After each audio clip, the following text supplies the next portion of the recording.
হাতি ঘোড়া আছে এই জায়গায়? কি জীবন্ত হাতি ঘোড়া না মূর্তি?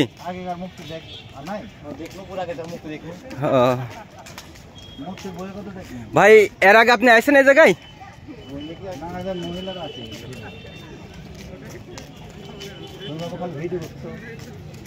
ভিডিও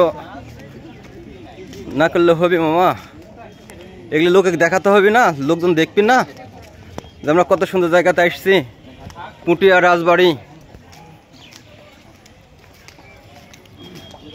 তাহলে কি এখন আমরা কি বের হবো মামা নাকি? তাহলে আপনি দাদাকে অবশ্যই জিজ্ঞেস করবেন, বুঝতে পারছেন যে রানীর রেখ দেখেছে নাকি এবং কি দেওয়া হয়, গোসল করেছে, সে একটু আমরা জানার অবশ্যই প্রয়োজন আছে, দর্শক জানাতে হবে তো এগুলো বিষয়গুলা। হ্যাঁ মন্দির তো বেড়াবো, এই জায়গাতে হলে পাঠাও বললি হইতো, বুঝছেন?